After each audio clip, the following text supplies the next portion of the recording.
Une cellule souche, quand on la regarde au microscope, c'est une cellule qui est tout à fait banale, qui n'a rien de particulier. En fait, son caractère souche, il vient de deux propriétés particulières. La première, c'est sa capacité à s'auto-renouveler, c'est-à-dire en fait, chaque cellule souche peut se diviser en deux cellules filles qui sont elles-mêmes des cellules souches, donc qui sont identiques à leur mère. Et donc chaque cellule fille peut à son tour se diviser en deux autres cellules souches. Donc on a ainsi de deux en deux une population cellulaire qui est capable de se renouveler et de s'amplifier sur plusieurs années et même plusieurs dizaines d'années.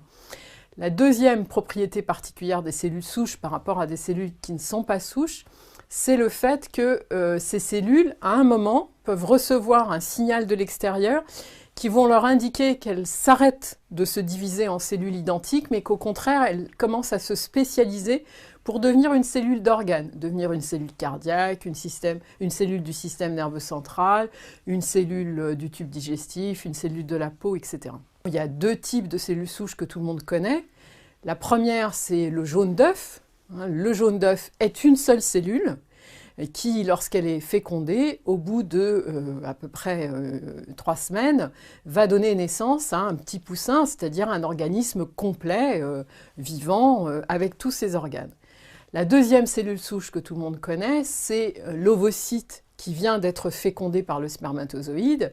Et là, de nouveau, on a une seule cellule qui, au bout de 9 mois, va donner naissance à un magnifique bébé. Et donc, on a bien une cellule souche.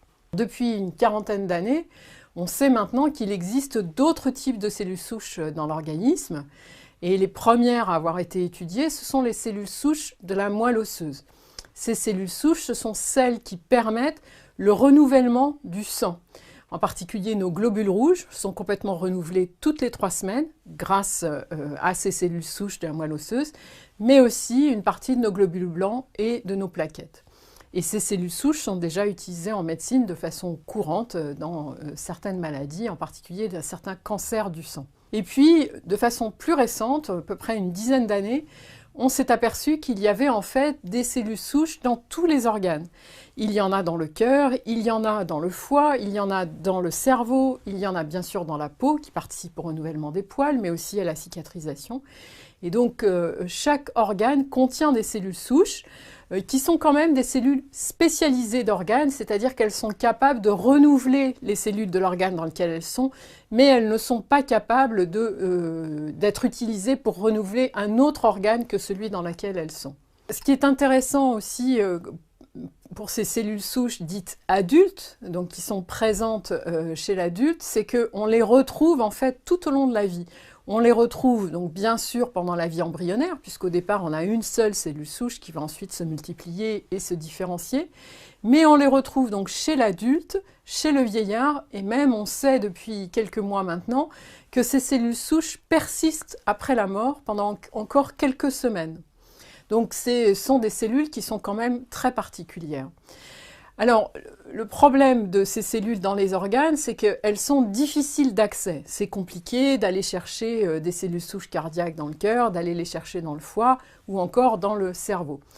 Et donc, depuis 2006, et c'est ce qui a valu à son auteur, son découvreur, le prix Nobel en 2012, le professeur Yamanaka, on a trouvé une méthode qui permet en fait, à partir de cellules non souches, et en particulier à partir de cellules de la peau, ou même de cellules qui sont contenues dans un simple échantillon d'urine, eh bien à partir de ces cellules, qui ne sont pas des cellules souches, on peut au laboratoire faire quelques manipulations relativement simples pour reprogrammer et changer le destin cellulaire de ces cellules et en refaire des cellules souches.